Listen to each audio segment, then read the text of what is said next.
meeting. It's Uh, not going to interfere with you. Oh, okay, but if it's will be, I think, yeah, you can, I think. You're the boss here, so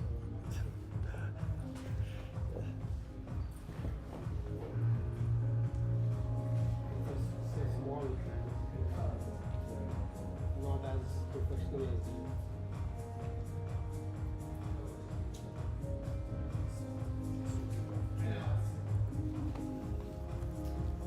But you will have recording of your presentation. Yeah, and you will get it with all what's going on the screen and so on. Yeah, it's better. But Then we'll hang out. yeah, we will share also. Yeah.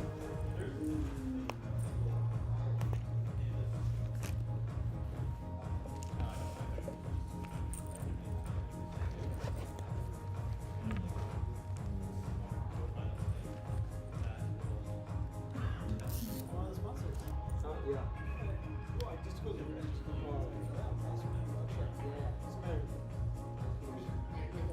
Okay.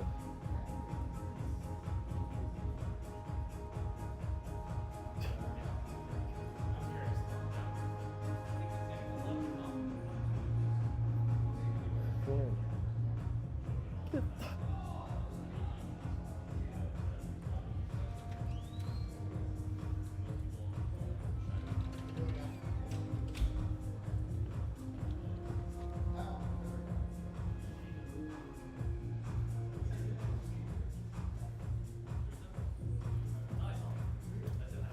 Okay.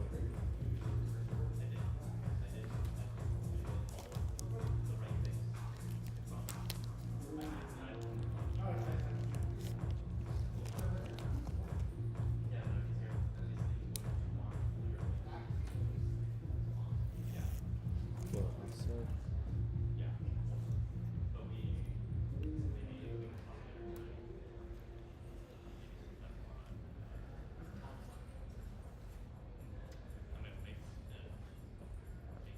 well,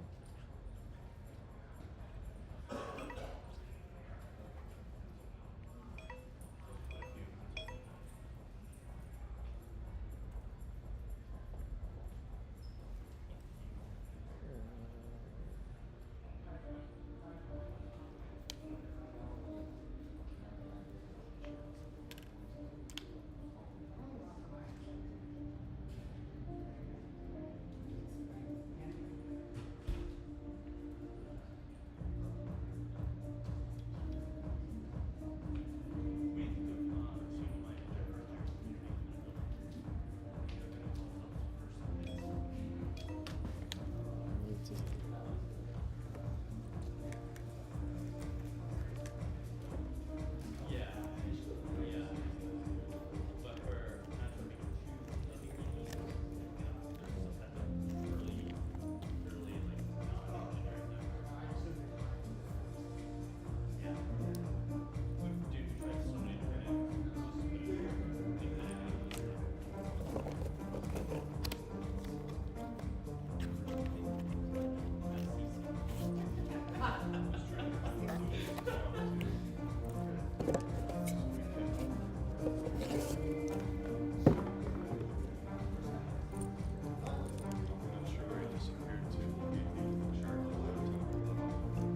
You don't have a USB-C to A converter, do you? They might.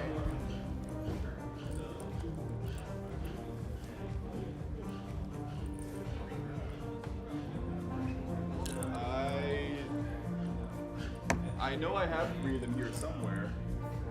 I don't know where they are currently. Yeah, that's probably where it is.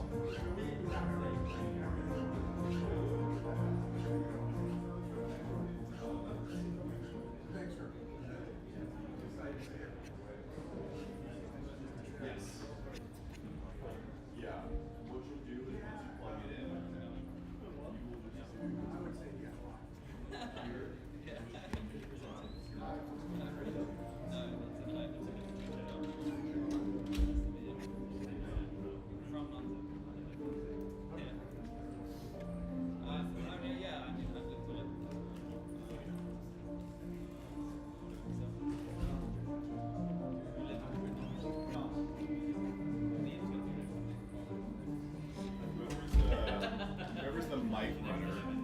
This is the mic they're gonna use. Okay. Make sure to get that.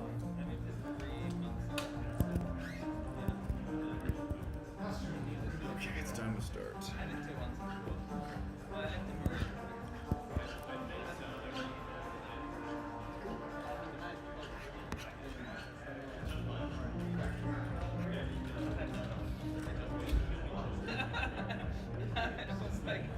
It was like a phase of my career where I literally doing anything. I was the chief of staff to the global CEO of Dmytro. And I just, he lived there, so I lived there.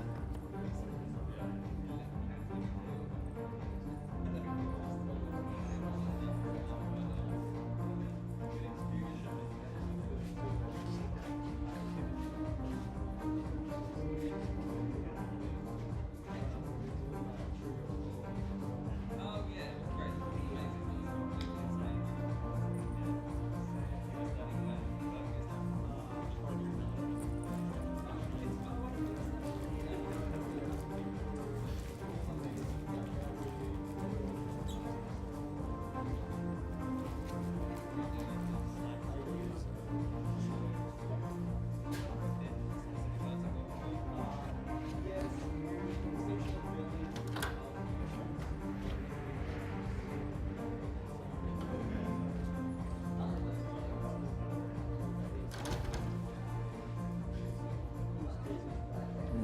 Right.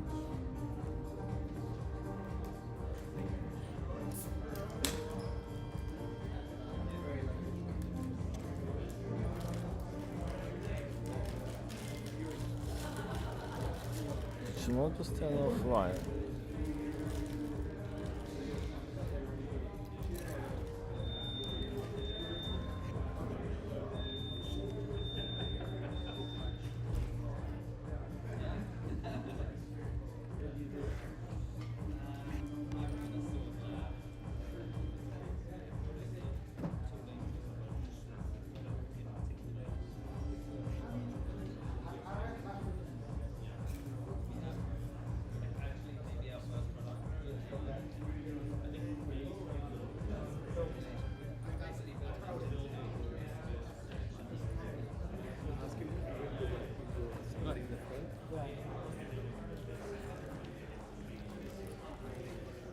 Так.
Yeah. So the website is done. We are on 45. All right, welcome everybody. This is where the presentations are going to be, where I'm standing here now. So if you want the best seats, come up right here in the middle. Do I get another mic? Oh, okay, perfect. Yeah, in case audio's bad. Okay, perfect. All right, keep filing in. We got plenty of space over here, plenty of prime seating over here.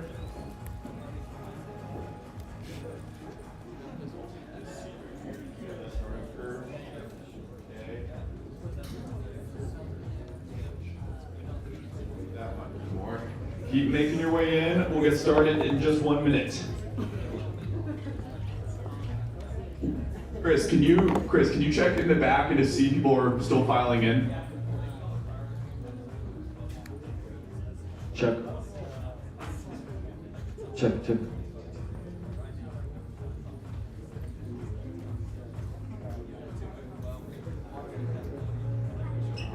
Okay, we got plenty more seats over here.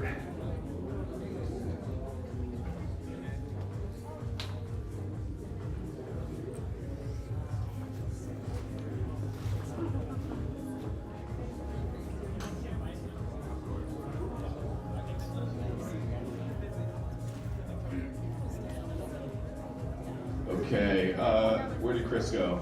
Are we a critical mass? How many people are still coming in?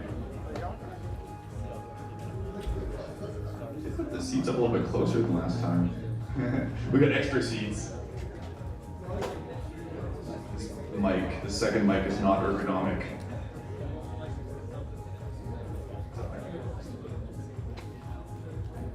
Are we good over there? We good? Good enough? I'm asking you. Yes, are we good? Yeah, 5? Oh. Okay, we're set. We can start. They'll come in when they're ready.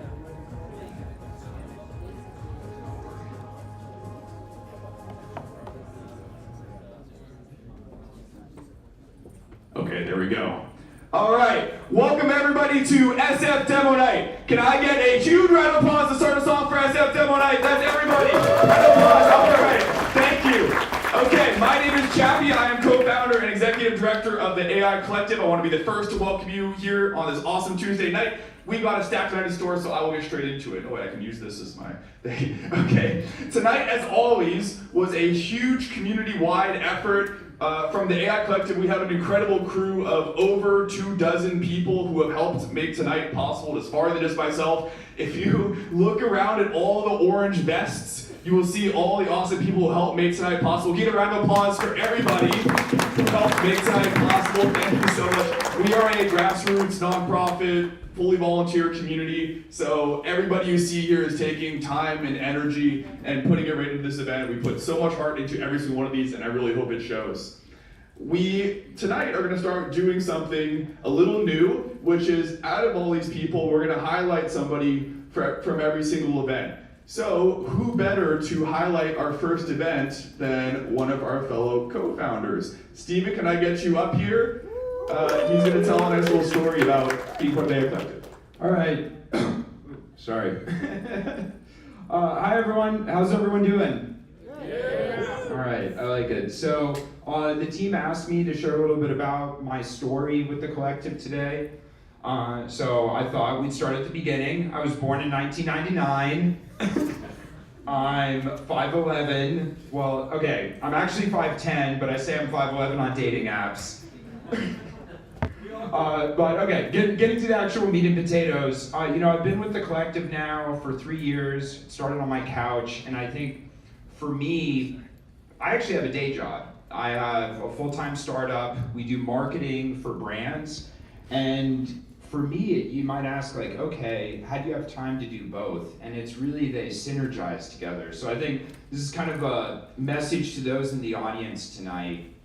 Your day job can be complemented by volunteering with the collective. I'm a volunteer, and it's helped me with my work as a startup founder in so many innumerable ways. So first, when I came to San Francisco, I didn't know any YC founders. I think my ex-girlfriend's roommate's friend's cousin was like a YC founder. That was the extent I was working with. And then after joining the collective, I met dozens who actually then helped me get into YC.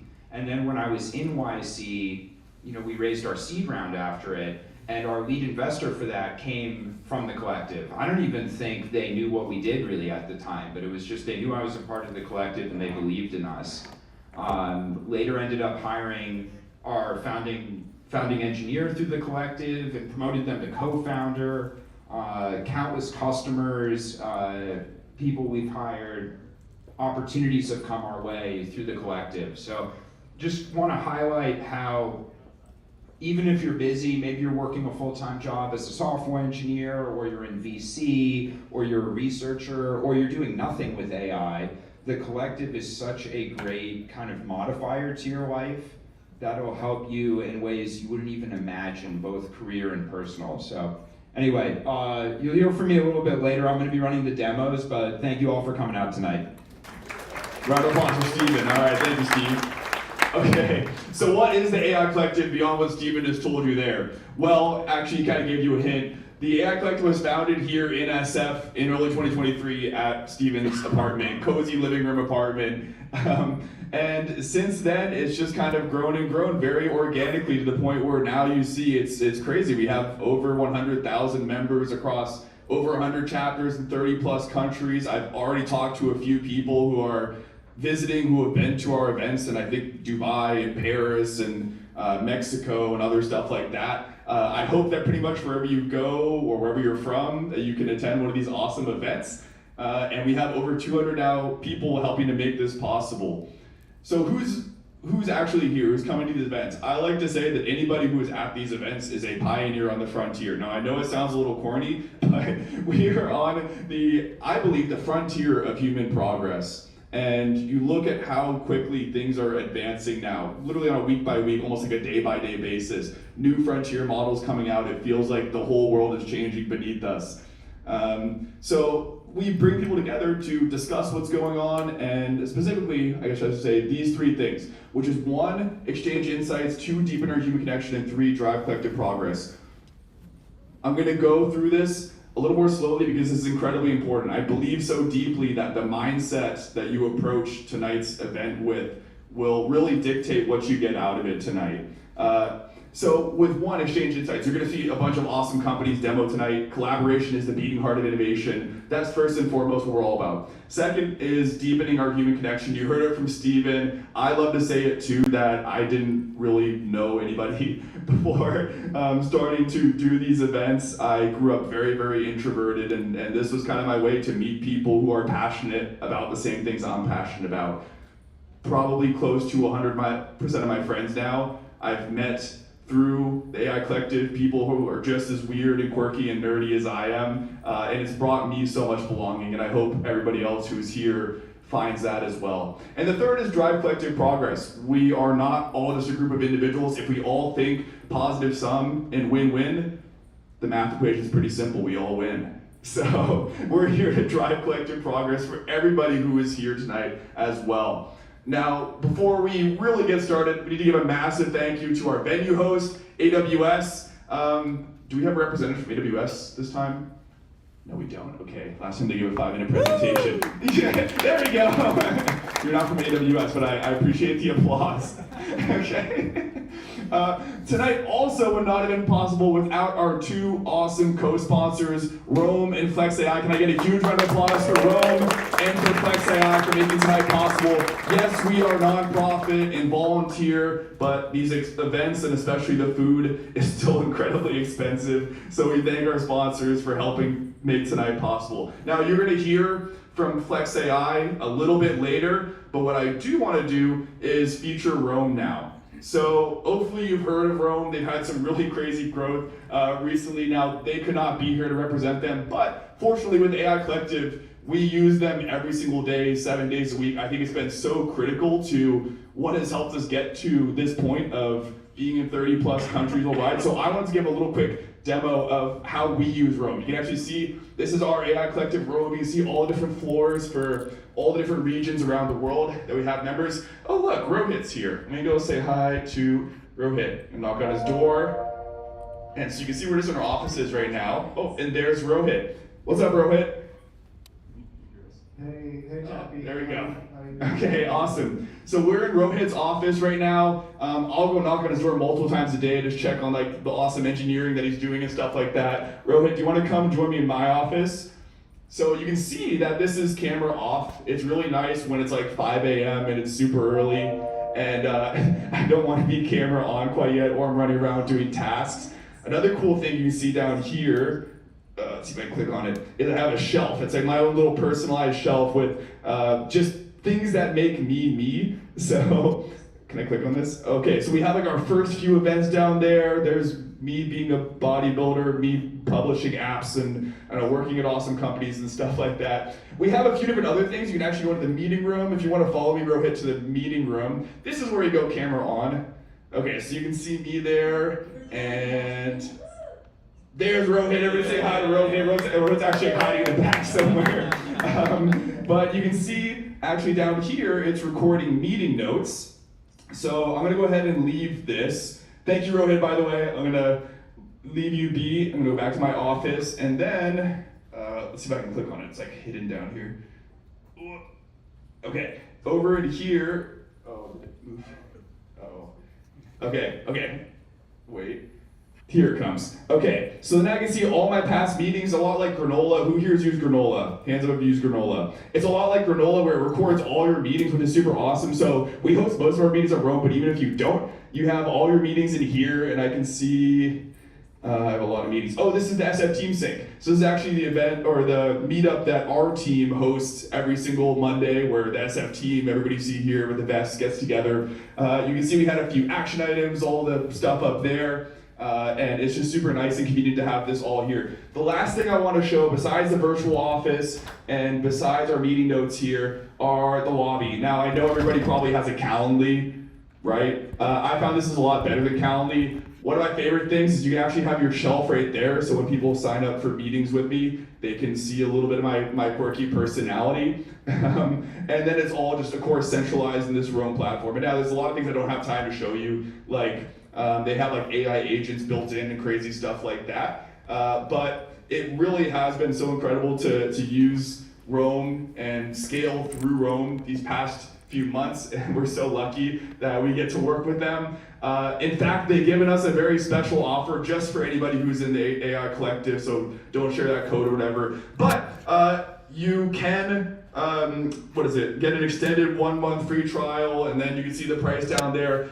We're a really big team, we're a team of hundreds of people, but it's also really good for small teams. Even when we just have 2 or 3 people online, it's super nice to just be part of that virtual setting. So with that being said, can I get one more huge round of applause for Roam? Like they really have this completely transformed what we can do as a community, and it has been incredible. Okay, so let me get into SF Demo Night.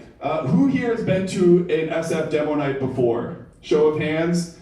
Okay, we actually have a lot of new, who has not been to an SF Demo Night? Let me make sure everybody, that guy doesn't have his hand up. And almost everybody else put their hand up at some point, so thank you for paying attention. If this is your first SF Demo Night, welcome. SF Demo Nights, I like to say, are an evening of live demos in collaboration with the innovators shaping tomorrow. We bring the best and the brightest of SF together every single month to show off their awesome companies and everything. So we've hosted, I think, 9 demo nights here in SF this year. We've had thousands of people attend. I think almost 100 companies demo at this point, and it's been really cool. And now, what you might not know is that we've also hosted these events all over the world, as we are a global community. So I think we've hosted 28 demo nights around the world, I want to say, in addition to the ones we have here in SF. So hopefully wherever else you are, you can also attend an awesome demo night. And we're only getting started, but anyways, we'll get into it.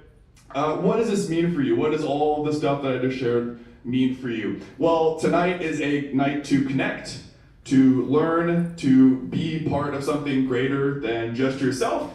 And with that, it is time to officially get the party started. And I'm so excited to welcome you to our main event. That's right, welcome to SF Demo Night. Can I get one more big round of applause? We're gonna get the energy levels up because it is time to get going. These animations take a while. I know, they're really nice. Okay, we're gonna have, whoops, I skipped that. We are going to have 8 startups demoing tonight. Each one's gonna be demoing for 4 minutes, and we will have a 1-minute Q&A. How we will be doing that is Steven, who you just met, will be running and emceeing all the demos, and we're gonna ask every single demoist where they are in the YC startup curve. Who here has heard of the YC startup curve before? This is always super fun, asking that question. I wanna say it was super selective to be demoing tonight. I'm sorry if you did apply and you didn't get in. I think we had over 100 companies apply to demo, so we have a really cracked crew tonight. SF Demo Night app. This is the next really cool part. So I know normally you don't have your phones out during these events, but we actually want everybody to take their phone out, and you'll see that there is a QR code here because this event is a fully interactive experience. Everybody is participating tonight. Everybody is helping to choose who takes home those awesome trophies that are all the way over there in the corner. So when you sign into that, if you can't scan the QR for whatever reason, there's demos.aicollective.com up there. You will be greeted with this screen. So you can remain completely anonymous. You don't have to fill out any of this. If you do want demos to be able to follow up with you, you can leave whatever sort of information you want there. Once we are actually kicking off the demos, this is what you're going to see on your screen. You're going to see the company that is currently demoing, their tagline. You can leave a completely anonymous 1 through 5-star review. Even if you put your name down, they will not know who put that there. So you can be brutally honest in your feedback and really tell people what you thought.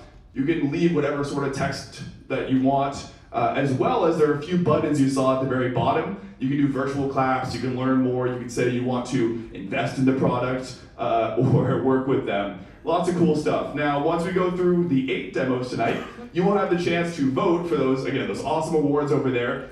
And I'll talk a little bit more about that in just a second, but it'll be quite easy on the app. We will go through, talk about the companies that won, and then on your screen for the rest of the night, you will have this screen up where you can see all the companies that demoed, who won, all the feedback you left, as well as contact info for all the companies, including their website and email, so making it very easy to follow up. If you didn't scan this QR code for whatever reason, again, you can go to demos.aicollective.com at any point. There's also a QR code here, and I think pretty much on any of these banners to get back at any time. Okay, there's also a completely open source project. If you want to contribute to the Global Demo Night app, which powers, what did I just say, 38 events worldwide every year, you are welcome to scan that and come join along. Okay, so that was the Demo Night app. Please keep your phone up and stay active. The demos will receive all the feedback, and that's the best way to engage with everything tonight. Once again, we'll do award voting. So these are the 3 awards that we're voting on tonight. As you're watching the 8 companies demo, be thinking in your head, okay, what is the most creative demo that I saw? Who had the best technology, and then the best overall? And you can't vote for the same company multiple times. So these are 3 different companies that you're putting down. Okay, with that being said, if you've been to a demo night before, you know what's about to happen. Ladies and gentlemen, this is the main event of the evening. Sanctioned by the California State Events Commission. Our 200 judges scoring this contest in the Octagon are all of you in the audience. And when the action begins, our referee in charge of the arena, Stephen Campbell. This demo night is brought to you by the AI Collective, Rome AI Virtual Office, and the FlexAI platform. And no! For demo night fans in attendance and those watching around the world, this is a moment you've all been waiting for. Live from AWS in San Francisco. Say it with me. It's time. Okay. Thank you all who bear with me every single time that I do that. It's my favorite thing to do, and I hope it gets you energized. Okay, and with that, I'm going to invite Steven up. He is going to walk us through the 8 demos tonight for the undisputed Demo Night champion of the world. All right, everybody give Steven a huge round of applause. It's a tough act to follow up. Thank you, Chappie. All right, I think first up we got Agent Place.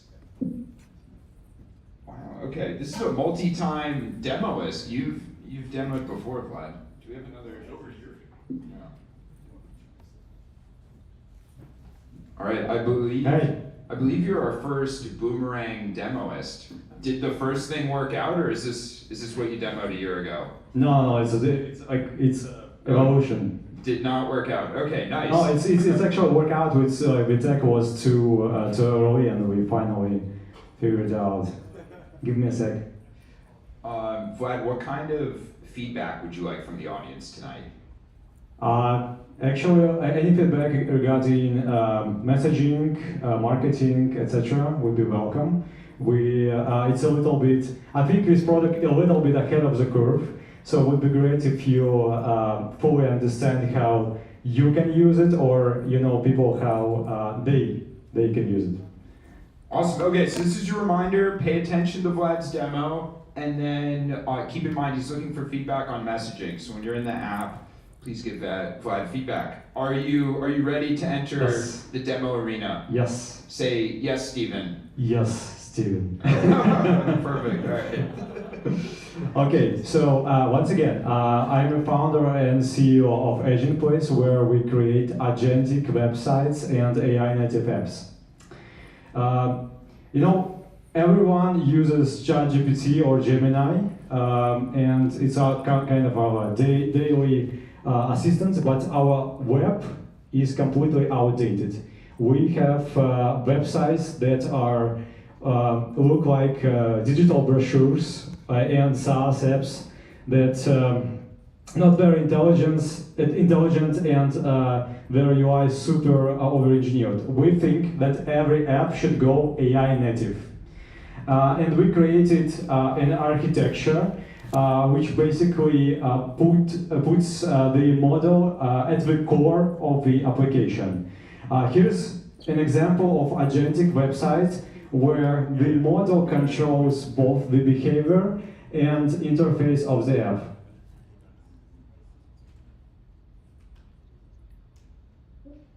I'm trying to set up, sorry. Yes, and with these websites, you don't need to do copy anymore or wireframes. You write a prompt, and prompt will control the entire app. Of course, you can use any type of modern AI models with full power, so GPT-5, Opus, etc. You can use any modality as well. So you can click, you can type, or you can speak with the website. It will work. These websites are better because, and they basically can drive more sales because they can explain your product. They can guide users to a purchase and basically persuade them. At the same time, this website can, so it can qualify leads, it can handle support. So anything you can imagine, it can do. And the most important part is you can build it right now on Agent Place platform. It's a super simple, it's a live coding app where you just describe what you want and the builder will do it. It will take a little bit more than 4 minutes, but I can just prove you that here is a prompt and it just built this app directly from one shot, and it's fully agentic application where model will re-render the entire layout. I also want to show you a few real demos. So this is a website I showed you on a video, and I can basically... Welcome to your AI.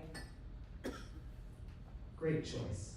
Mountain bikes are perfect for trails and adventures.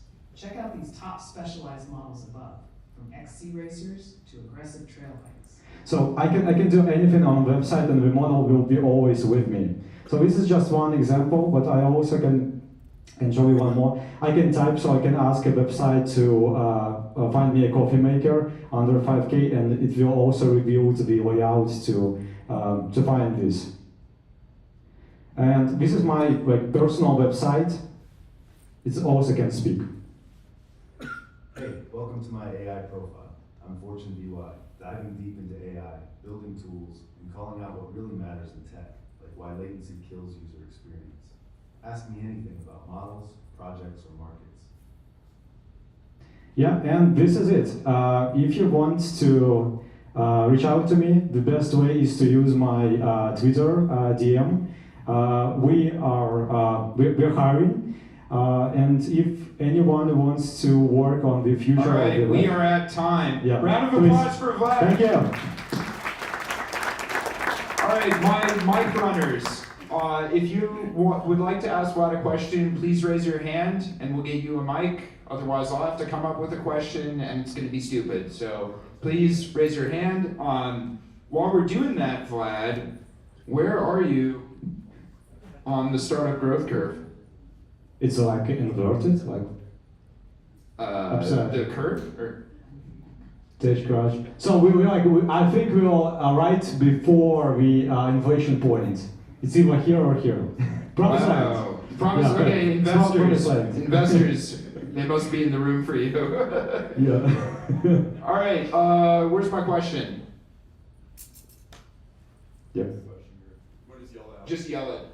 So, you showed us the website. Yeah. Kind of cool. But do you have any data on, does that drive more business, more traffic for all of these websites you've created? Are you capturing the business value of these websites other than the agentic? Yeah, so we're in a stage where we have a lot of users who build these websites, but we're not actually tracking their metrics. So we like a vibe coding platform. When we speak with them, they tell us it's super helpful for their existing processes in their businesses. So I can give you an example. One user created an agent Airbnb helper, which just he sent this link. Everyone every time someone books a hotel, and these users can just get help instantly without asking him every time. So I think it's already providing value, and it's maybe a little bit more of improvements, and we will see like this in the metrics. Any other questions for Vlad? Okay, I have one. What's like the creepiest use case you've seen so far? Oh man. I mean, like, I don't know about creepiest, but we have a lot of users who are just finding they can try and they try to build impossible things, like create me a Google but better. Like, so it's very funny to see all of these generation requests, and there are a lot of these kind of things. Wow, awesome. Round of applause for Vlad. That was great. Thank you. All right, next up we have Corviz. Corviz. Oh, reminder to give feedback on the app.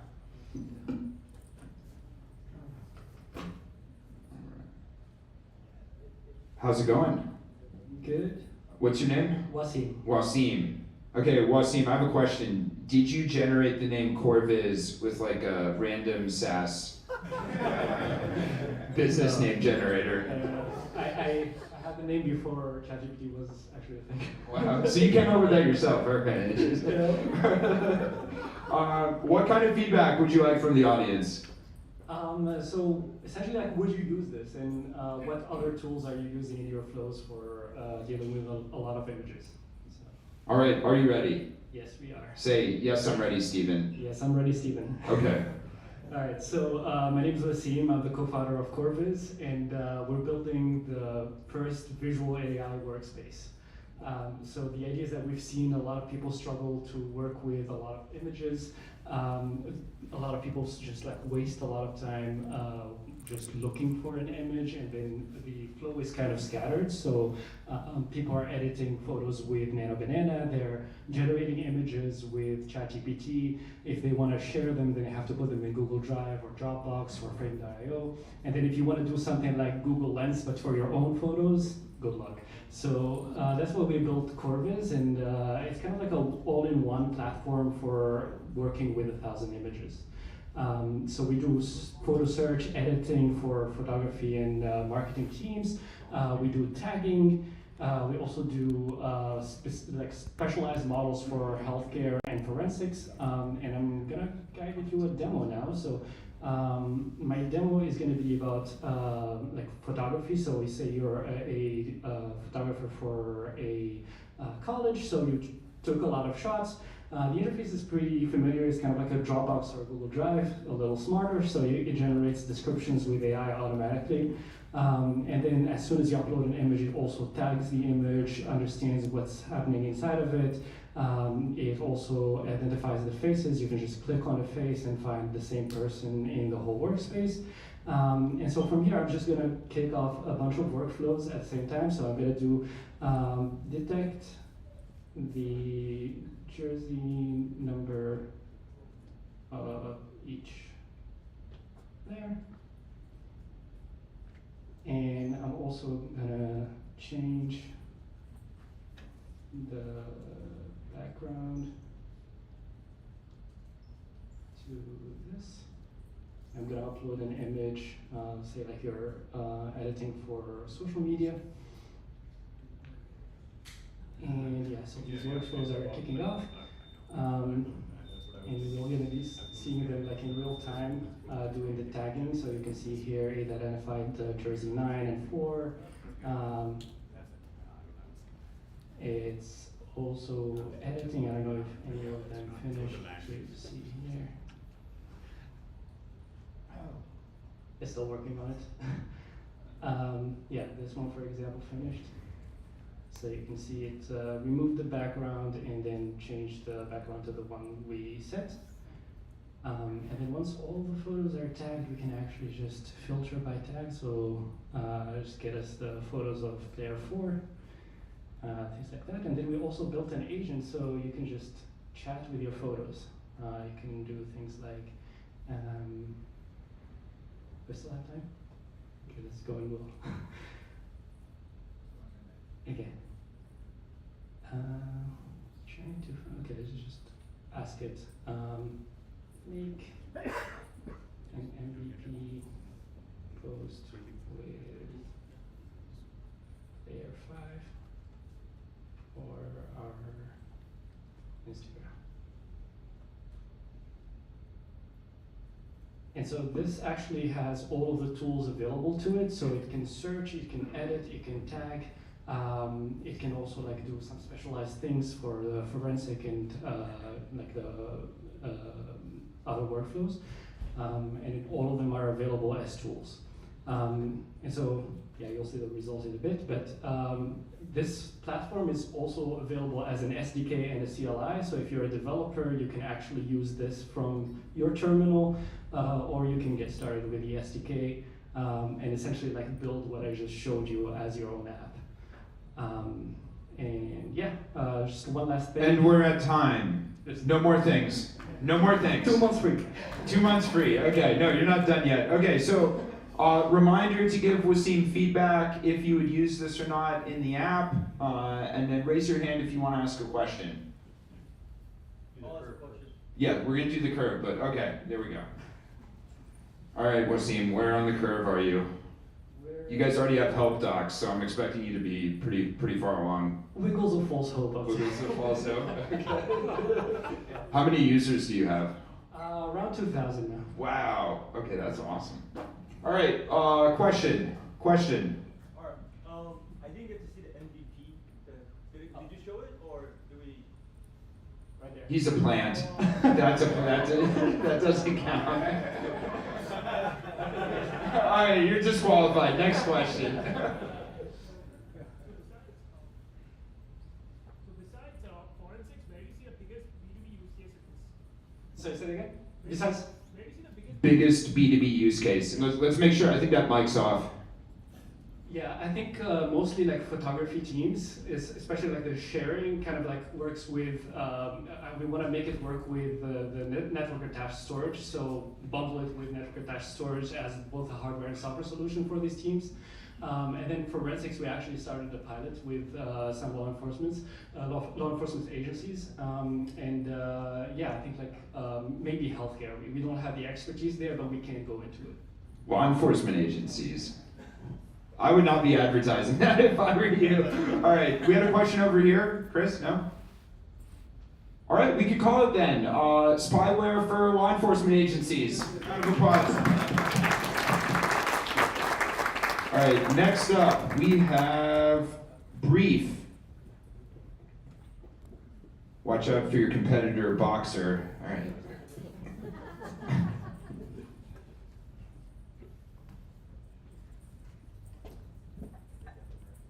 I think this is the first non-space gray MacBook I've ever seen. Oh yeah, just wait till you see light mode on all of it. Awesome, what's your name? Stefan. Stefan. Okay, I'm Steven, so. What kind of feedback do you want, Stefan? What we should build next. Big Steven. What they should build next. All right, are you ready? I'm ready. Say, I'm ready, Steven. I'm ready, Steven. Okay. All right. Anyone here a product designer? My background is design, not engineering, so I started working with tools like Cursor, Cloud Code. I started to try to build new products, and I hated everything that I saw. Every time I tried to create a new app, the AI, the first thing I wanted to do was create a dashboard. Then the next thing I wanted to do was put completely useless metrics in that dashboard, and I was super frustrated. So I looked through what are the best practices, what are we supposed to do, and I realized a lot of it was missing context around like who uses the app, what's your ICP, like context that's not here's our tech stack, here's how this app is built. So what I did is I built a MCP. That MCP uses a bunch of different agents along with a RAG to go through and look at all of your user research, understand your market, understand all these different things about your company, so that it can actually one-shot and build much better things for your app. So for instance, right now in Cursor, I asked to just look through all of my user experience notes and like decide what do users want to do next. It created this PRD about all the things that we should build next, and then now I'm asking it to go into linear and create a bunch of tickets based on that PRD. So this is basically, I guess, a little PM in a box that I created, so that that way you can actually build something that's meaningful instead of just a very pretty tech demo. So we've been expanding from there, and now can pull them from Slack, you can pull them from Fathom, you can pull them from a bunch of different integrations, and now essentially builds like a brain of your product and your idea and how you want things to build. And if the demo gods are really happy with me, we'll actually show all the tickets it's creating. It's slowly getting there. So our idea is that you're able to do things like understand the context of your product, like it shows your ICP, who's your business model, what are your competitive advantages, along with all of your Slack messages that you want to share, all those other things, and then creates just product knowledge library about all the things that you have on your to-do list. How much time do we have there? You used half. Half? Okay, great. You don't have to take the whole time. That's a great place to start as it's running through all those tickets. Here, good job. So created all those tickets, and now they're showing up in linears. Nice. Oh, okay, we're good. All right, round of applause. Concise demos. All right, raise your hand if you would like to ask Stefan a question. Okay, we got some questions over there, and we're gonna do the startup curve. All right, where's brief? Oh, very definitely. I've been building this for like 10, 11 weeks, so I'm right here at the beginning. How does it feel? Very daunting. Nice. Well, you still have some fun coming up. All right, question. Hi, great pitch. Does your PRD help prioritize all the tickets generated as well? Yes, it is very opinionated. In fact, I was showing this off as a demo this week to someone else, and it was like, you need to stop building new features, you need to actually go out there and start selling. So they yelled at me for building too many things. Another question? I think we saw another. Yeah. Nice scarf, by the way. Thank you. Nice pitch. I work for a startup called Coworker.ai, and we actually compete in this space, so there is room, and we're making money, so keep going. As you think about integrations, especially things like Slack, HubSpot, some of the more B2B applications, have you considered beyond PRD just actually looking at enterprise search and kind of like the Glean space, because that's a very immediate application that we're looking at, or do you imagine this being for designers and product people specifically?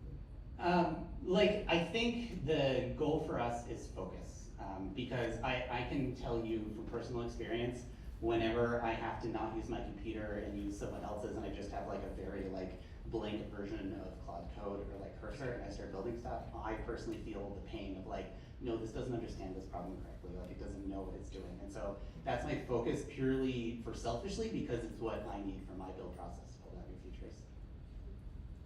Great answer. Yes. Yeah, thank you for the pitch. Love the demo, but I felt like it kind of cut short a little bit. Do you have an example of a ticket? What do you see? Yes. As the next step? Ratio.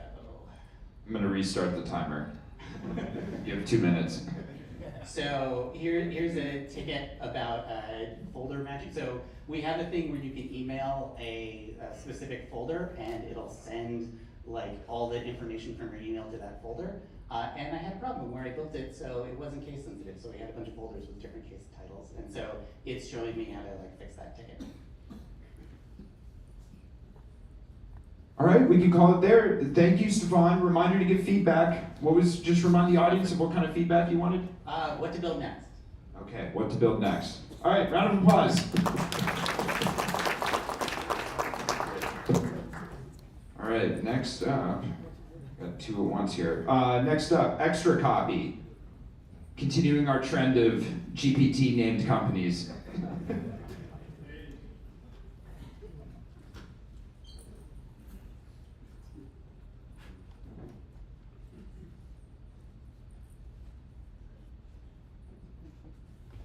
Would you like to introduce yourself? I'm Quincy from Extra Copy. All right, how you feeling, Quincy?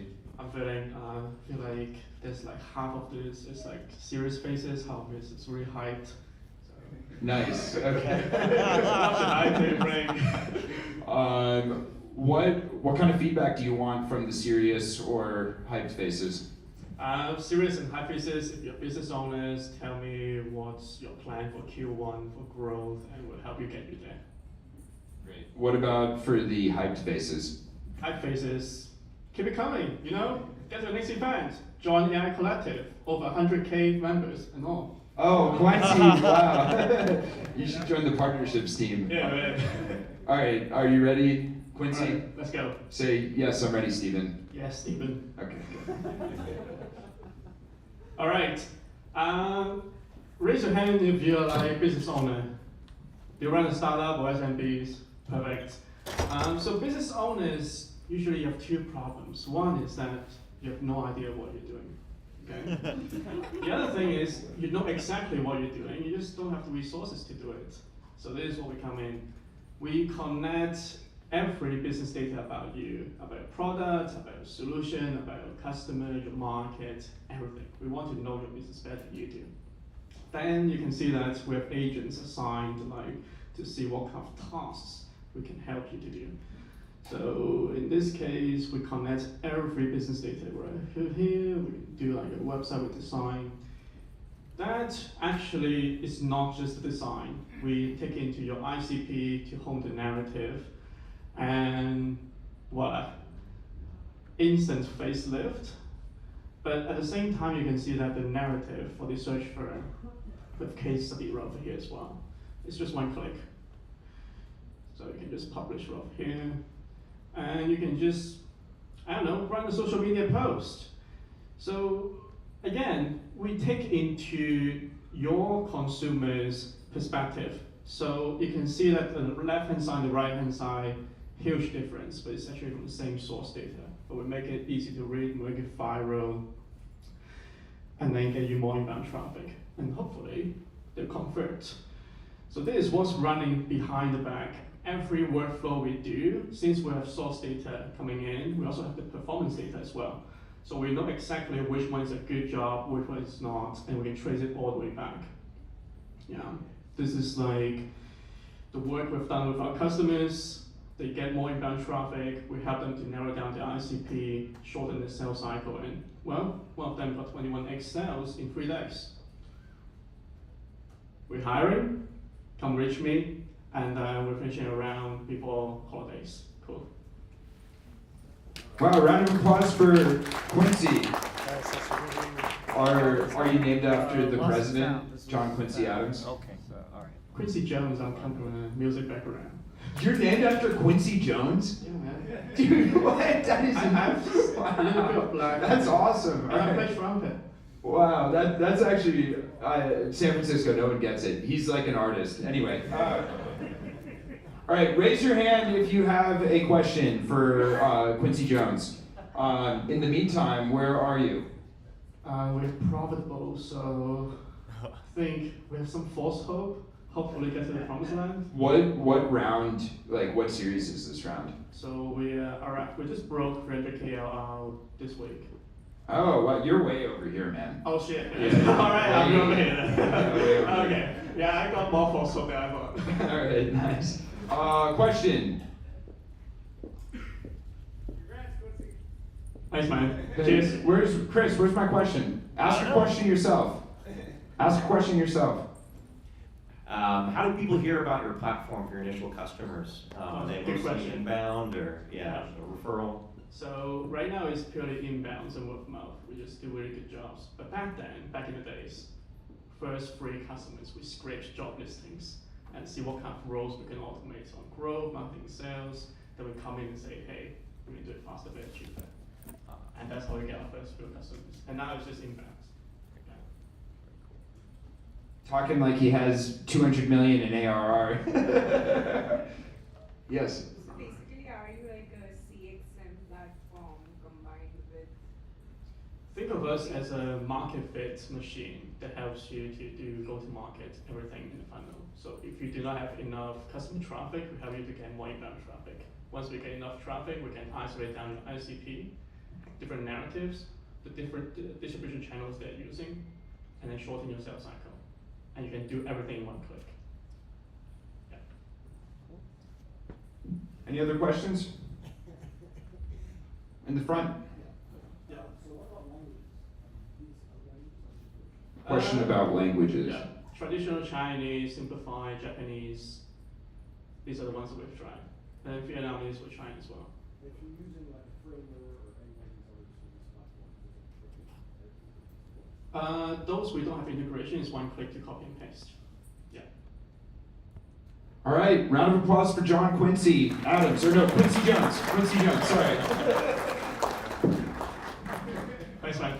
All right, next up, we have a very special demo from FlexAI. FlexAI.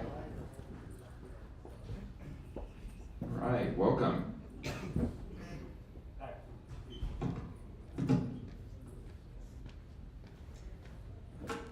All right, y'all ready? Go for it. All right, thank you guys for having us here. Proud to be sponsored here. We've actually been part of the Paris AI collectives too, so this is our first in SF, so give us a little bit of space.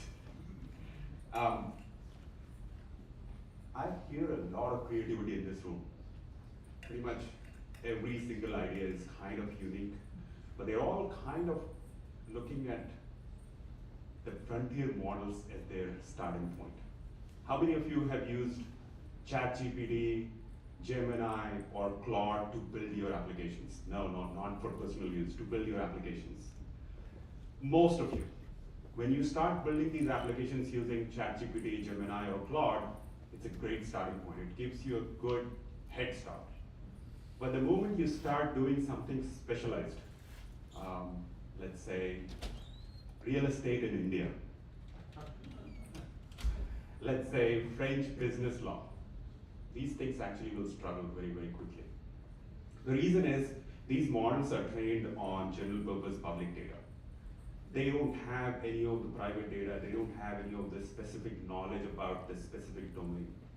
So they really can't answer very specific questions.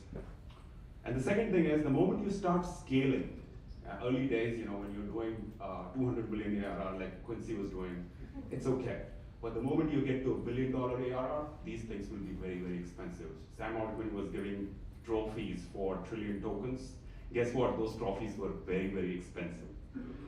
So these two problems actually drag companies down that start with premium models, frontier models.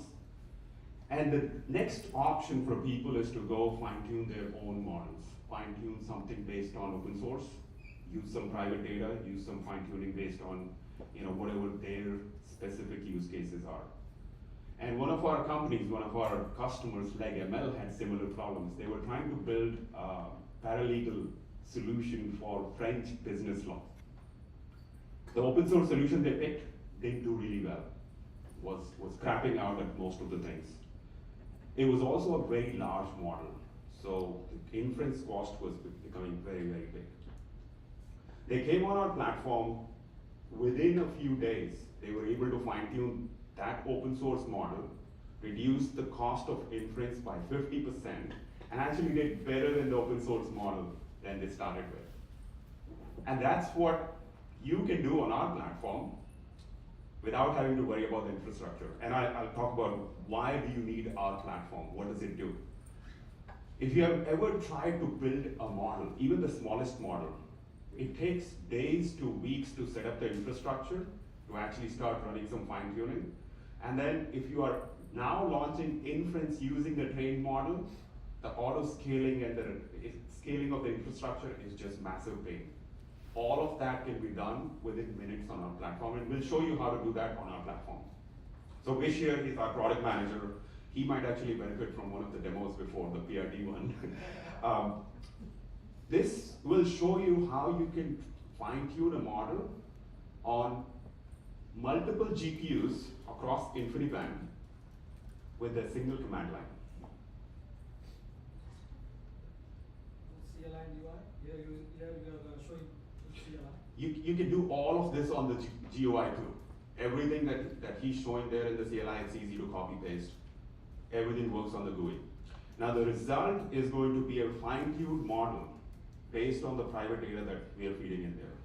And once you have the model ready, you are now ready to launch these inferences on your own endpoints.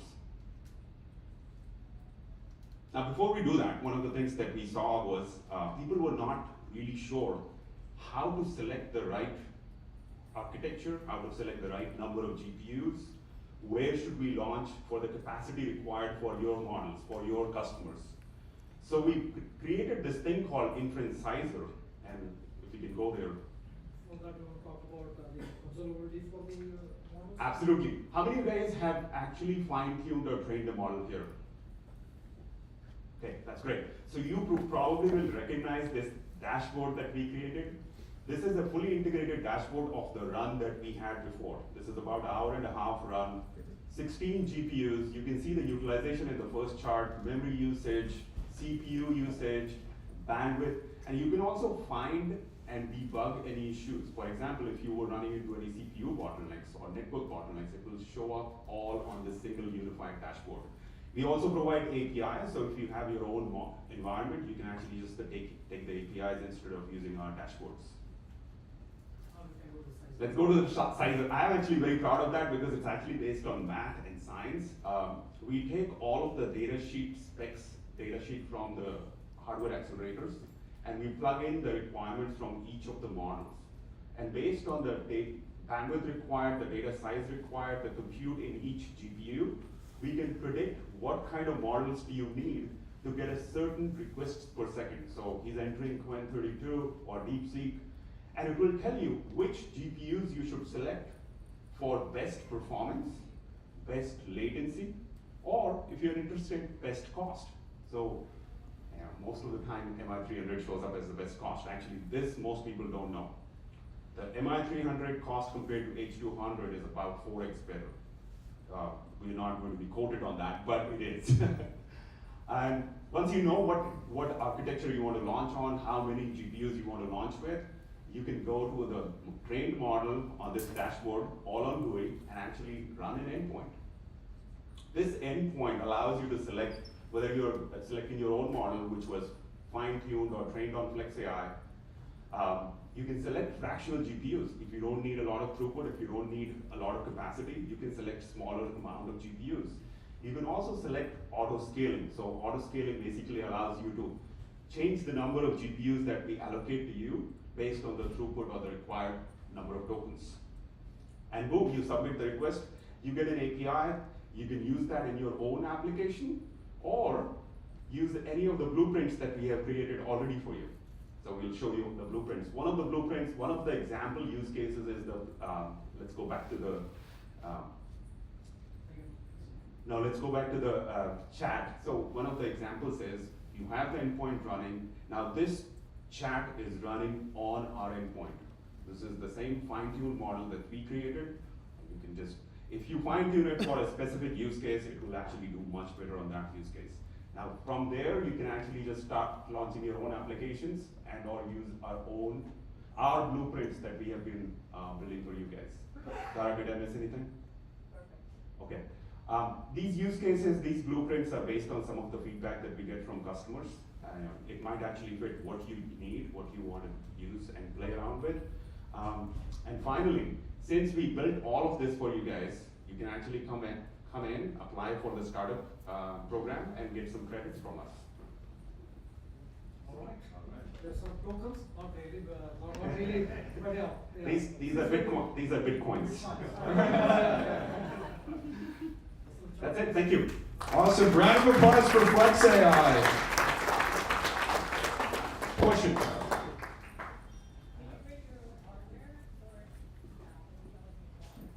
You can bring your own hardware, yes. Talk to us if you already have some hardware.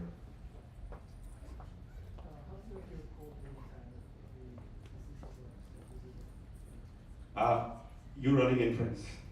Okay, so we have a technology that will allow you to do it in 2 seconds. How you compete with those cloud providers? They are partners. So the question that was asked before, if you have your own hardware, you can actually connect it to our platform. If you have AWS compute, you can connect it to the platform. We are multi-cloud, so you can run the same platform, any cloud, any architecture, anywhere. What's your advantage compared with I just told you that, multi-cloud. AWS will only run their platform or their solution on AWS compute. To take your model or data out will cost you a ton of money. The other thing is, Thank you. we charge based on usage, you're not renting resources. If you look at it, I mean, this 20K credit is. That's equivalent of about 100K on AWS. One advantage here is that you're not renting GPUs with us. You're actually getting work done. So you pay for success. And traditionally speaking, in the last couple of years, generally speaking, if you rent GPUs, you're sitting about half of it idle all the time. So that's the benefit we have. Yes, thank you. Thank you, sir. Wonderful presentation. Thank you very much. The example you gave was the French law use case. A couple questions there, a question about that. Did provide a final product to the client? Does the client have to maintain that model? And can you tell me about what you use for training data? Is there a French West law that you were able to access? Thank you. That's a great question for LegML, who is the actual customer who brought in their private data, and it's really just French business law specific documents, tokenized.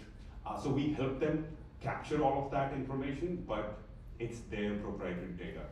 So we help them train the model, but in the process, we also help them quantize the model to a point where it reduced the cost by 50%. How much data? How much data? Could you say proprietary? I would say that's customer data. Okay. Yeah. So not much. What's that? It's not like all of French law. No. It was business law specific training. So yeah, it wasn't very big. And I can tell you, it was reasonable size because we were right in the middle of building a very scalable storage solution. And they were coming in before, so they were able to fit in whatever our limitations at that point was. So it wasn't very large, but it was very customized to their use case. All right, round of applause for FlexAI. Just one question. He had a question. You should give it to him. Okay. Yeah. Thank you very much.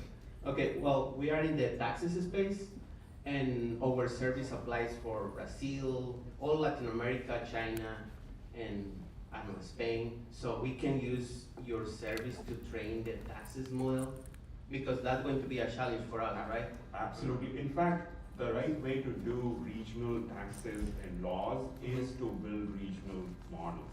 Because yes, exactly. None of the guys actually in the physical world, none of the lawyers or CAs from the different countries are actually going to be coming here and operating here. Fine-tune models for this special use cases.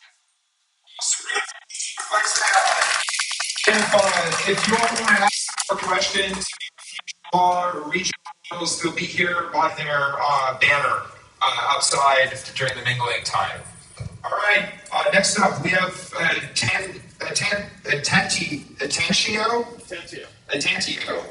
I'm pretty sure it would be Atentio, right? Well, we're not here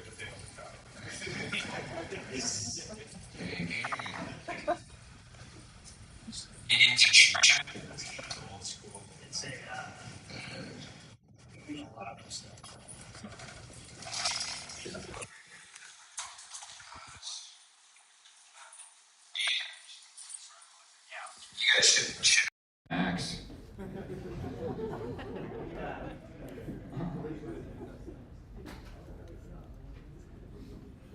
Oh, yeah.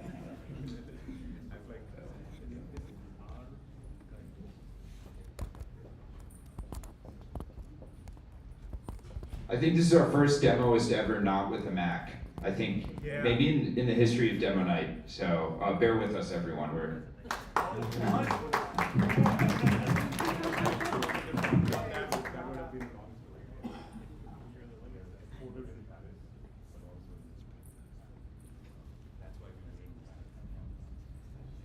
Is this even Windows? What is this? Oh, it's Linux. Ew.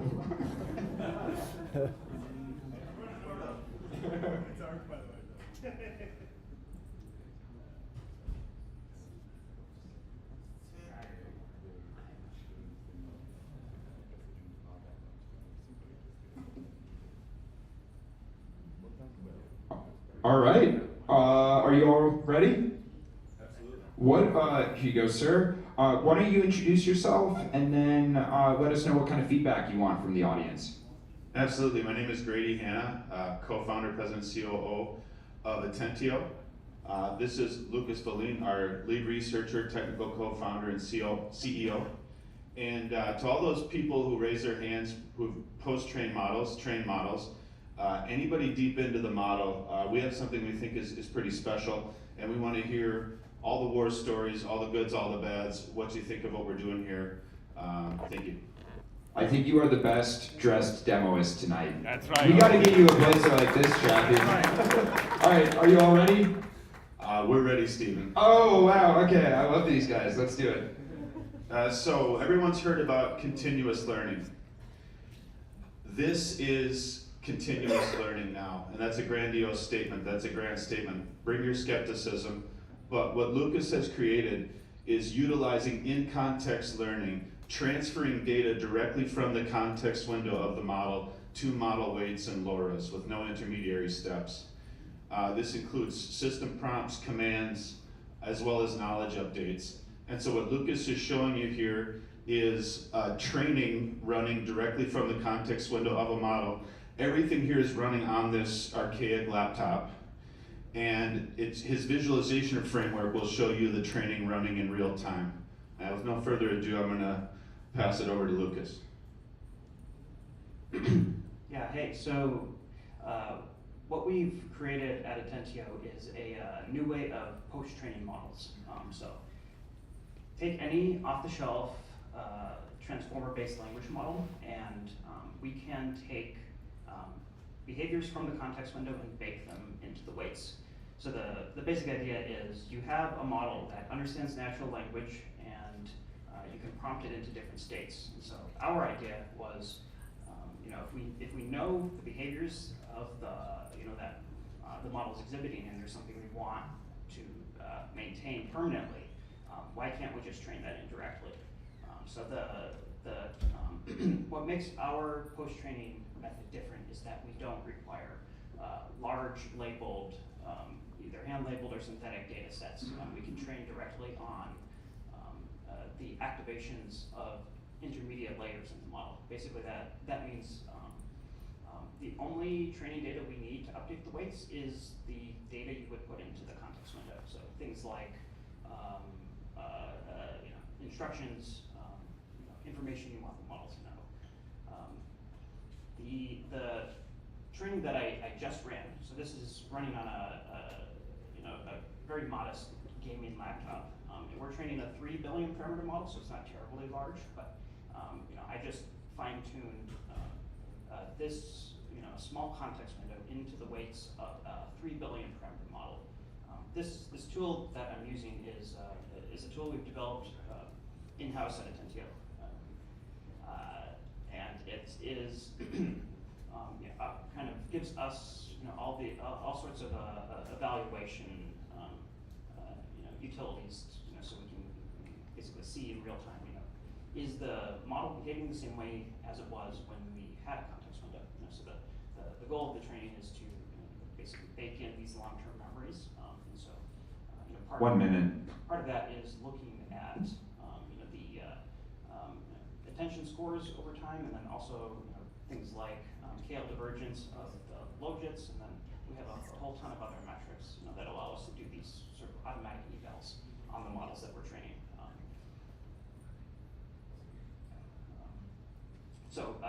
The visualization tooling is something we're actually planning to open source.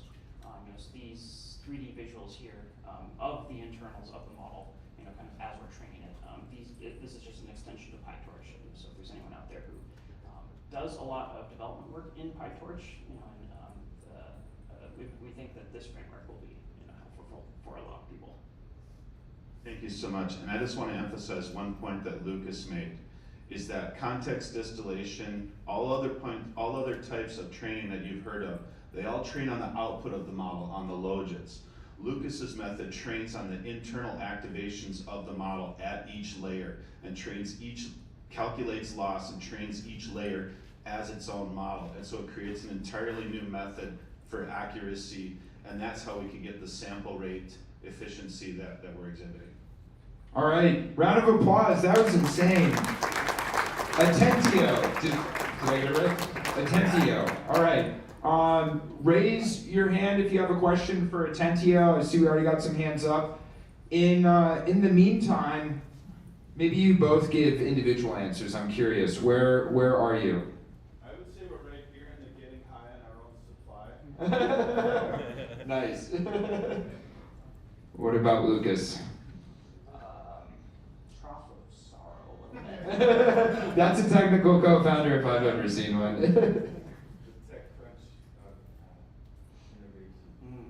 Yeah, somewhere in there. You said trough of sorrow. I think there's an interesting working dynamic going on. All right, yes, we have some questions. Two-part question, one sales pitch. Where are you training these models? You say where? Yeah. So right now we're doing it on our own hardware. We have plans to how many GPUs? It depends on the size of the model. We can actually do the training on a single GPU for even very large models. There's a big technical explanation for how we do that. The VRAMs. We have a lot of clever ways of reducing our VRAM overhead. We don't need a ton. You should reach out to us. Okay. The second part question.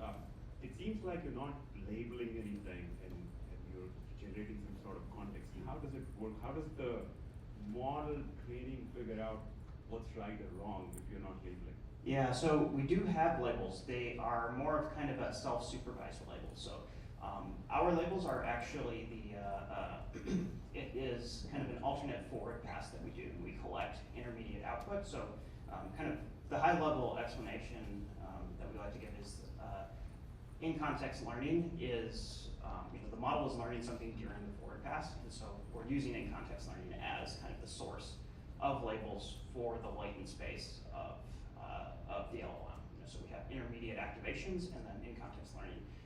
We have a way of essentially using the activations you get post in-context learning, as labels for previous tokens in the context window. I have a follow-up, but All right, you guys should exchange info. All right. Yes, one more question. Do you have any benchmark results with your method where you compare it against other forms of post-training? So our primary way of benchmarking is KL divergence against, it's kind of a sort of a student-teacher model, like benchmarking, where we're looking at how the model performed prior to the training.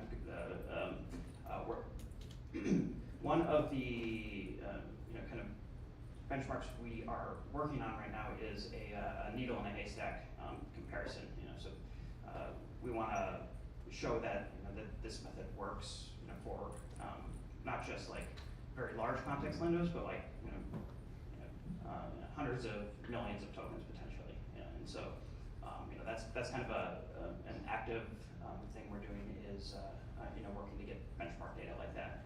But currently, we really focus on the primary training objective, which is showing that you can make a model behave like it has a context window when it when your window is cleared. And the utility of that is essentially latency and VRAM overhead. You know, if you can move your system prompt into the weights of the model, that's a much smaller KB cache. Your token latency is lower, and it's a better end user experience. Great. All right. Round of applause for Atentio. That was awesome. Yeah, and then just real quick, I know people have questions. That's what the app's for. So. Oh yes. You Thank you, Chris. Reminder to leave feedback too. Reminder to leave feedback. You can also ask questions there. All right, AI Collective, represent. Oh, nice. Hook 'em. All right. We got Hypernym up. Hyper9. Hypernym. Ooh, another cool jacket. Let the audience decide who has the better one. Hello. I think it's on the other side for you. All right, how are you two feeling? Feeling great. How about you, Steven? I'm doing good. All right.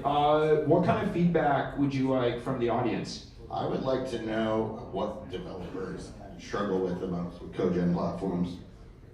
Okay, so what developers are struggling with most?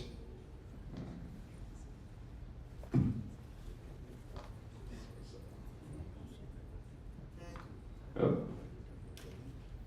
All right. Are you all ready? Yes, Steven. All right. Do you also want a microphone?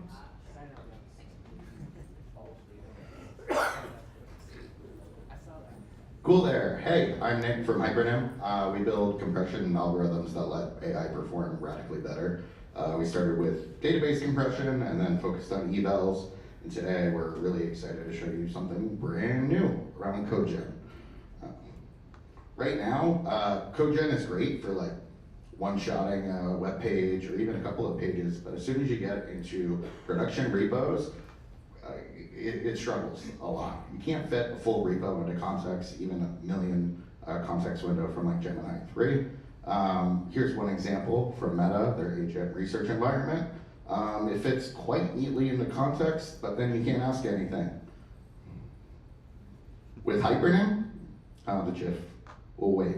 You could fit an entire repo of context and still have a ton more room to spare. You could basically fit 30x more context, an effective context window, through compression. We do this through better fact extraction, roughly 99% cheaper at higher performance, and we get full token level observability. I'll let Chris talk on how this works in your terminal. So we're basically taking a look at everything that you happen to be doing on a day-to-day basis. So every single message that you're sending in, every single thinking process that the actual LLM has, we take into account. We run PageRank, as all of you are pretty familiar with. It's how Google works. It's ultimately one of the best ways of figuring out how things are connected. And that means that all of your sessions all day, for every single CodeGen app that you happen to be using, from Claude to Cursor, we can actually affect it in the right direction. How?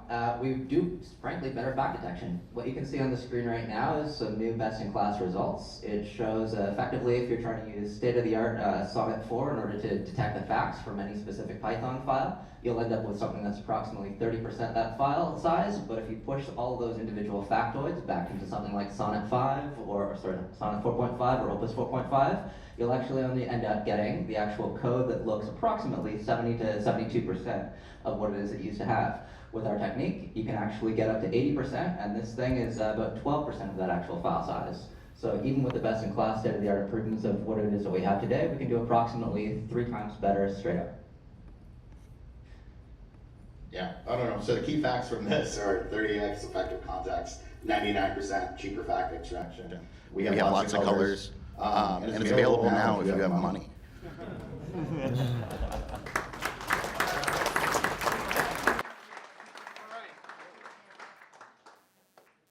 I love these concise demos. I think that's actually a good thing. If you need more than 4 minutes to explain your product, I think you're doing something wrong. All right, raise your hand if you have a question. Also, remember to give feedback.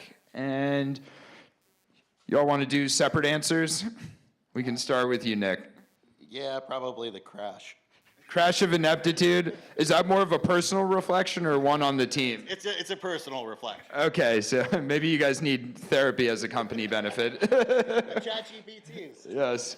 Chris? I'm going to give the same answer. We definitely need Okay. some sort of therapy. So if anybody here in the audience does whispering for companies, please let us know. Okay, thank you. All right, we got a question.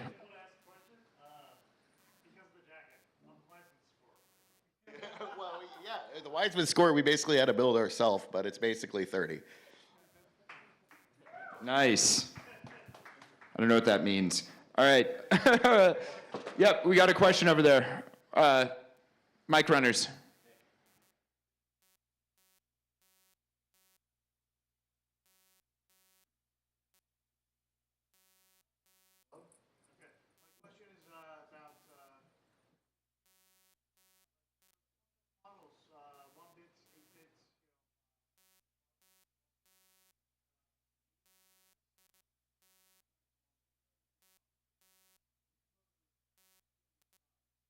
A 100%. Yeah, we can. So the actual technique that we were showing you was state-of-the-art Sonnet 4.5 for fact extraction versus something that we can actually do with multiple passes with a Llama 8B. So not only can we actually bring it down into something that's scalable for local, but also be able to keep almost all of your fact extraction that you would ever need to use in-house. You're actually increasing the amount of accuracy because the number of false positives that the LLM has in its contextual memory actually decreases with the compression form. Nice. Another question, Chris? Come on, Chris.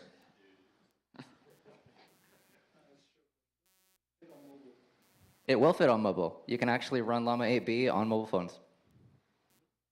All right. Any? Great. Round of applause for Hypernym.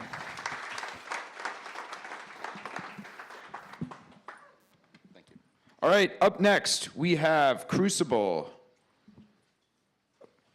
There you go. Thank you, Chris. All right. Thank you. How you feeling? I'm feeling great. How are you? Are you hanging in there? I'm hanging in That's there. good. I think my Coke Zero is almost done, so.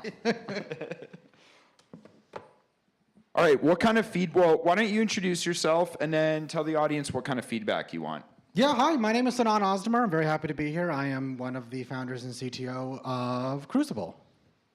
And the feedback we are looking for is, what is it going to take to get you to stop using the foundation AI? That's really what I want to know. Yes, Stephen, before you even ask. Okay, thank you very much. Like I said, my name is Sinan Ozdemir. I'm so happy to be here. I have been fine-tuning machine learning models and LLMs for over 10 years. My own YC company was fine-tuning language models on enterprise customer support data for agentic tool use, and that was in 2015. Greg Brockman invested, Sam Altman, and Vise before they even started OpenAI. Coincidence? Probably. Since then, however, I have been working, I've been writing books, I've been lecturing, and I've been consulting, helping public and private companies figure out how to stop giving their data away, keeping it in-house, and building their own internal AI ecosystem. 1 month, roughly 1-2 months ago, I decided to start scaling myself. And that's how we came up with the idea of Crucible. Crucible is going to walk you through the end-to-end process of fine-tuning your own LLM for any kind of task that you might be doing, whether it's a generative or even something like classification. For show of hands, has anyone ever used a prompt on like GPT, Anthropic, just to classify something, meaning take in an input and output, just one or two of some? I see a bunch of hands. Stop doing that. Let us help you fine-tune a model to do it faster, cheaper, and more performant. Here's our demo. So right now we are on the site. I have some tasks here around emotion detection, but I want to do something a little bit more live. I have here a notebook. I'm going to run that just to get things going. So we have basically a drop-in package where you can, if you're using OpenAI or something OpenAI equivalent or LangChain. So here I'm running a LangChain LLM. So I'm going to be using GPT 5.1. I'm starting out with Crucible. I'm building an agent to run my own home automations. If you ever heard of Govee, they are like a smart plug. They have an API. It's very fun. So right now I'm running a bunch of test data to go through, check me the status of my lights, what's the status of my Christmas lights, which are on my app. So on the app here, what we're eventually going to see in the fun part where I get to refresh the page until something actually happens, he said confidently, very, very confidently. There we go. So we can see that my Govee agent data has finally come in. I can click on that and start reviewing. So here's where the fun/hard part comes in. We're going to have to label just a little tiny bit of data. We're going to show you your inputs, your outputs. You're going to tell us if we were correct, if the AI was correct, partly correct, or incorrect for any reason. For the sake of getting things going, I'm going to go ahead and label all of these as correct. Once we have the requisite amount of data, we can start auto-labeling. So we are eating our own dog food, and what's going to happen a little bit faster than normal time here, we are fine-tuning a model to actually help you continue to auto-label your data, to create a data set to fine-tune your model. So we're fine-tuning, you're fine-tuning, we're all fine-tuning. So once the auto-labeling is complete, looking for wrong tool usage, too many tokens based on average, you're about to give me a time check. 1 minute. Once the auto-labeling is complete, we are going to move on to the next phase, which is going to be, and just for the sake of moving forward, finding the rules associated with the task. So here, I can approve the rules, and then the real fun part, I think, starts to happen, which is, it's going to start showing me what's the optimal models and recipe. Is it classification? Maybe a BERT model. Is it autoregressive, generative? Maybe supervised fine-tuning and reinforcement learning and some continued pre-training. We figure all that out for you, and once the system has decided what the optimal recipes are, we show you the experimentation that we do for you. You choose which one you want. We deploy it. We continuously learn and keep fine-tuning. Bob's your uncle. You own your AI, you own your data. Never give away your data again to anyone you don't want to. Thank you so much for listening. Wow, round of applause. Did I nail 4 minutes? Like on the dot. Nailed 4 minutes. It was on the dot. How did you build this in a month? That is insane. Claude helped a lot, I'll admit. Okay, I have so many questions for you. Also, I have co-founders. They helped even more than Claude. I see. Did you call up Sam and ask him to advise this one as well? No, I did not. I don't think he would appreciate what we're doing. Oh, okay, interesting. Conflict of interest. All right, raise your hand if you have a question. We got some questions. Before we get to that, though. Yeah. I don't even know. Does this even apply to you? I was about to say, Michael Seibel asked me this 10 years ago. Was he wearing shoes? Very early. Was he wearing open-toed shoes when he asked you that? He was wearing sandals, actually. He was. Good call. He was. He was in his apartment. He's allowed. We're still very early. We still have a couple of design partners. If you're interested in trying to fine-tune your own model, please find me after this. So we're roughly here, but I look forward to the Trough of Sorrow. I think it sounds very fun. Are you a masochist? I have a master's degree. Yes, that is exactly right. Thank you so much for asking, though. All right, our questions. Come on, this one was good.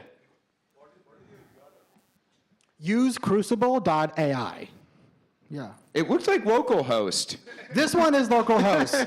Okay, so the prod one, I was like waiting for the rules to generate. And I was like, this one takes a minute because an actual agent is doing the rule review. But I switched to a localhost. But here we can see it in prod also working. It's all fine, everyone. But yes, I did switch to localhost. Nice. Other questions? Yes, no, maybe. We got one. Chris, so slow. Just it only ambling. takes one.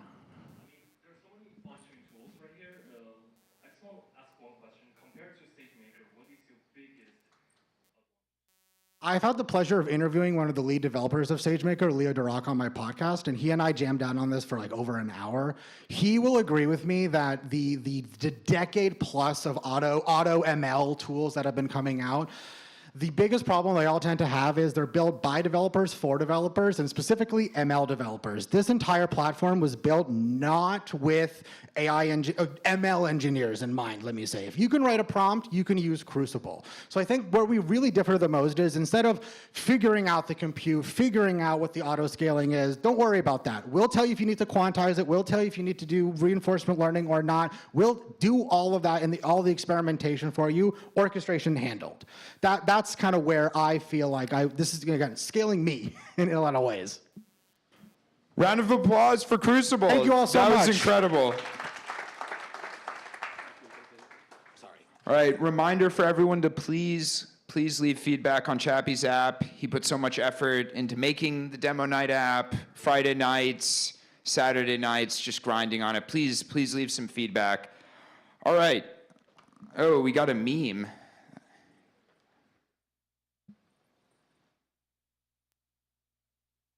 You can just quit that. There you go. Yep. All right, hello. Hi. You don't have a name badge on. Did you sneak in? No. Okay. I just left it at my spot. What? Do you want to introduce yourself? Hi, everybody. I'm Tori. I'm one of the co-founders of Todata. Great. And Tori, what kind of feedback would you like from the audience? This is a bit meta, but I'd actually love to hear what demos you guys would like to see of Todata at the next meetup. So it's Todata, it's not Todata? I honestly go both ways, sometimes depending whether a person is European or American or from somewhere else. I typically say Todata, but the origin of the name is Tada and data or data, depending how you pronounce that word. Nice. All right, are you ready? Yes, I am, Steven. Fantastic. Okay, hi everybody. As I said, I'm the co-founder of Todata, and we build integrations for AI agents. Integrations were already challenging, and for AI agents, they get even harder, particularly because of the non-determinism that arises. So at Todata, we've created a set of integrations that, on our own benchmarks, perform 30% faster than if you were to take tools from the wild, which I think says a little bit more about the wild than about us, but we'll go with it. So what I'm going to do is demonstrate for you how I can quickly build an agent that does debugging and triage of an issue in our system. So I'll go over to Todata and quickly create a server with connectors to all the different SaaS solutions that we need to perform for the agent to perform this task. So I'll authenticate to Sentry using OAuth. Then I'll authenticate, because that's where we keep our error monitoring. I'll authenticate to GitHub because that's where our code context lives. And in this case, they are using a different type of auth. But one of the advantages of Todata is that we handle all of this and we put it behind a gateway. So that means that the end user just has to authenticate once to get access to all the systems. And I'm going to connect Slack for additional information as well. And finally, I will add linear, because that's where our team keeps track of our tasks.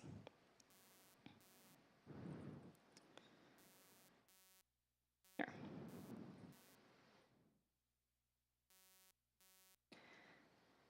And the magic is that it took me less than 2 minutes, probably, to have a hosted authenticated server that has all the tools from all these different systems that I can plop into any agentic system that I want. In this case, for the sake of time, I already plopped it into Claude, and I gave the prompt, investigate this Sentry issue, decide which engineer is responsible, create a linear task assigned to them that also includes a small roast based on their communication style in our engineering channel in Slack. And as you can see, the agent went through and it leveraged the information from all these disparate systems, so Sentry, so Slack, so Linear, and voila, creates this linear ticket. And in case you're wondering, the roast was that our engineer Nadav wrote fortuitously in Slack, what's that auth issue? I'll take care of it, right before we got 17,000 errors. So if you are interested in building toolkits for your agents, whether it's for your own internal productivity or for putting inside your product for your end customers, you can try out Todata here. And we are also hiring engineers, so please do connect with me. Round of applause for Todata.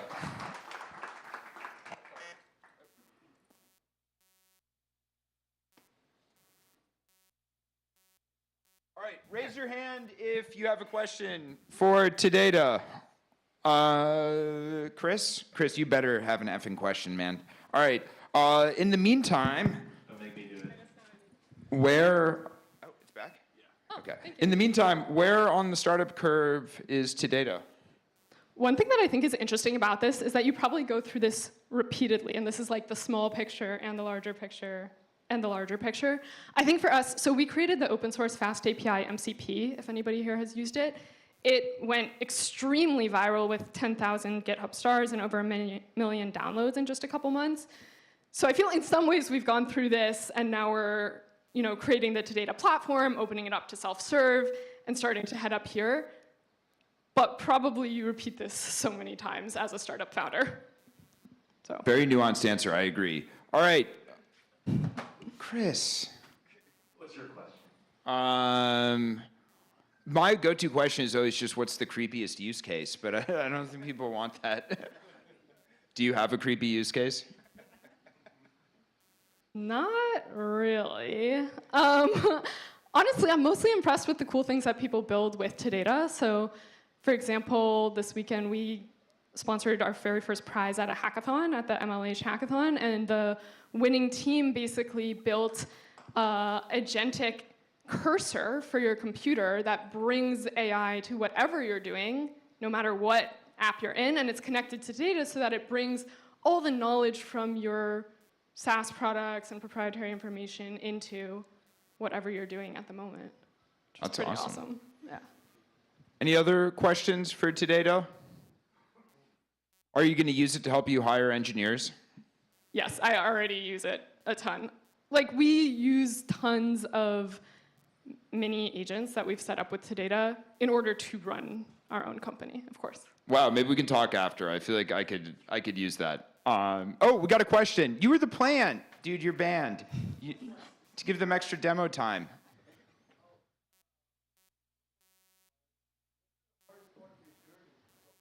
Ooh, that's a good question. The hardest part of the journey. Ooh, that is a good question. I don't know. We're having a lot of fun. I guess that one answer is, as a founder, I feel very impatient. So pretty much every day, me, my two co-founders, and I wake up and we're like, wait, why aren't we a month forward, and 2 months forward, and a year forward from where we thought we would be today? It's kind of a continuous grind. Ooh, last minute questions. Let's do it. Last question of the night. Better be a good one.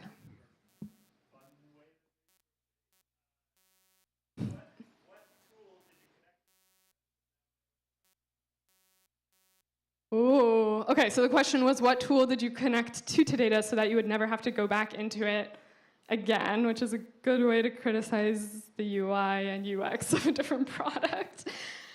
I'll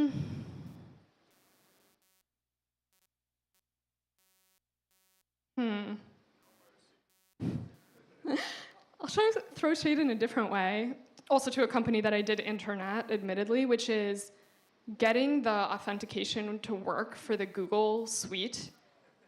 Yeah, I'm hearing O's from over here.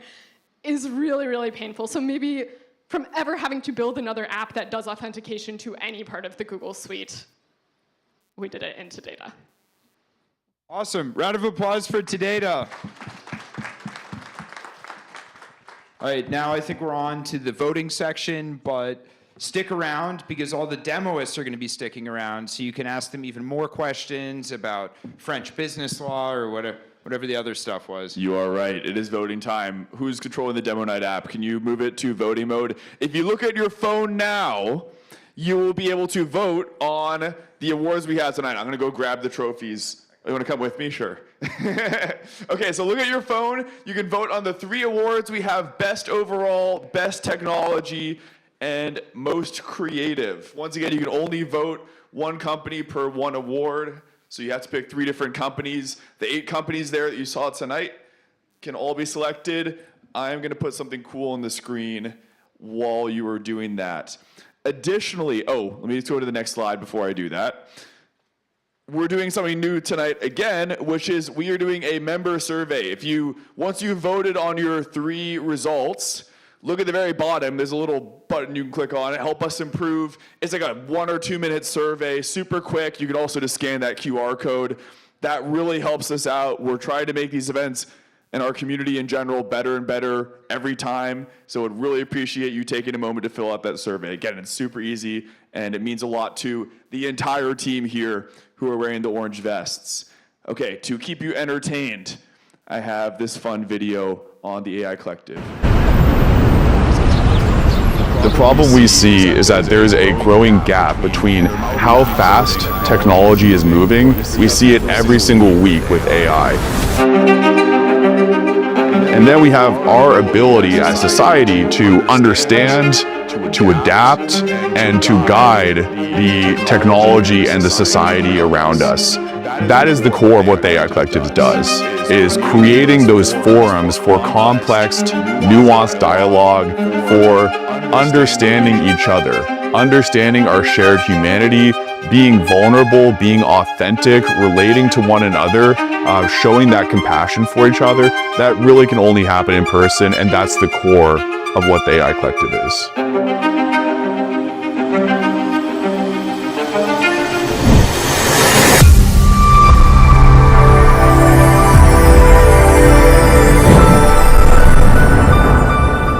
The AI Collective started way back when, in 2023.